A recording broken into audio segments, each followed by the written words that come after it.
Good evening, everybody. I'm doing my speech on fantasy football. As you see, I have more than enough adults in my audience, and with that, fantasy football is one of the top. Well, it is the top fantasy sport in fantasy today. Fantasy football actually started in the 1960s, and I think started with baseball.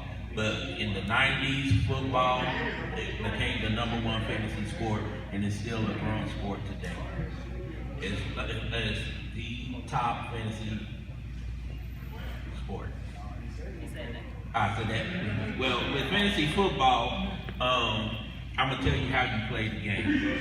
You have one quarterback, two running backs, two wide receivers, a tight end, a kicker, and a defense. And in most fantasy, you have a flex position. With the flex can be a running back, a wide receiver, or both. Throw me the pigskin. Fantasy football is also a sport where you got to pay attention to what you're doing, because during the season, you got some players getting suspended, you got some players getting hurt, and you got to replace those players. So within fantasy football, those positions I named, you have backup players on your roster. Here's the big thing. On your backup players, normally it can be any position, but you want to balance it out in your draft.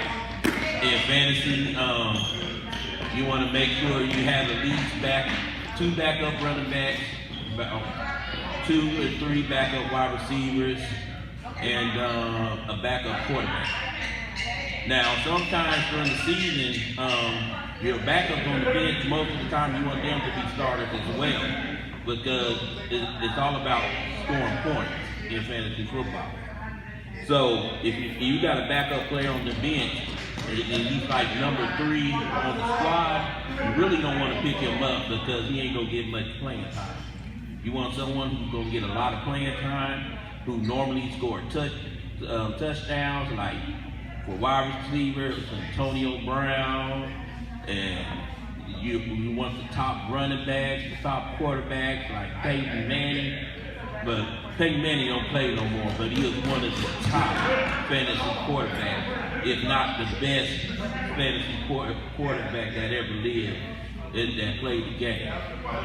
Now, when you making your draft selection for your fantasy, the way they do it is you gotta have at least 10 players, and so that means that's 10 teams. And when you're picking your fantasy players, you go with the first team all the way down to the 10th team. And then you go from the 10th team all the way down to the first team. That way, it's pretty much fair and equal people picking their players.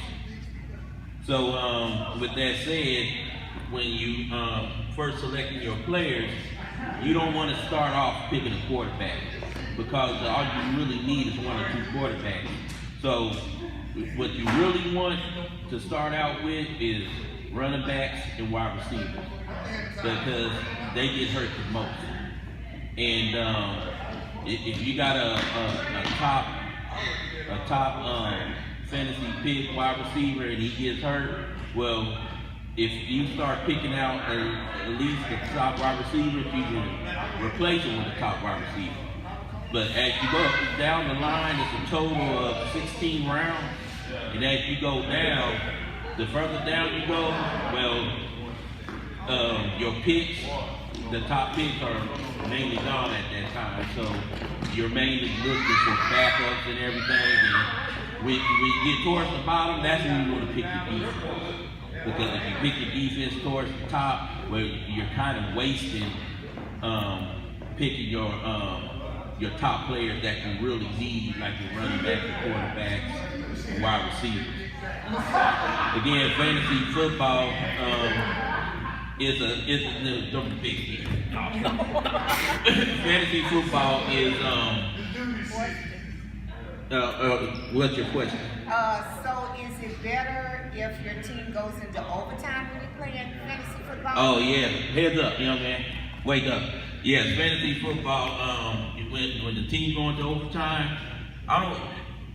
The way it works in fantasy, if your team is behind, you really want your team behind because that means your quarterback, he's going to throw the ball a whole lot more, trying to score and get points. So the more yardage you get, the more points you get.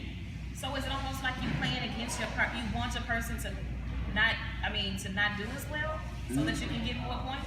In a way, yes, because if you have a team that's blowing out somebody, well, they ain't gonna let their quarterback throw that ball as much. But if you have that running back gonna get all kind of yards, but you want it kind of equal, on your offense. So that's why when you do pick your fantasy players, you don't pick the people from the same team because that team might do bad that week versus other teams. So you want to spread it out and pick people from different teams. And you don't want your team where it's like lightning and stuff, and they have to cancel the game then, huh? Yeah, but they don't cancel games. It's just they delay the game. Oh, okay. So if it has to be, if it's 6 o'clock and it's lightning out there, and it don't stop not till 10, but they still gonna play at 10 o'clock. Okay. Yeah. So Very informative. Very informative. thank you. Fantasy football is growing among women as well, and you'll be surprised that all the women that play fantasy football. And my league, I've been playing fantasy for like 8-9 years now, but I have my own league now, and we're going on our 4th year. And the first year I started, it was hard getting people to play, but now as we got it rolling, I got people who want to play, but my teams are filled, and it's hard for them to play. But with that said, if y'all don't have no more questions, that's it. All right. Thank you for being my audience today.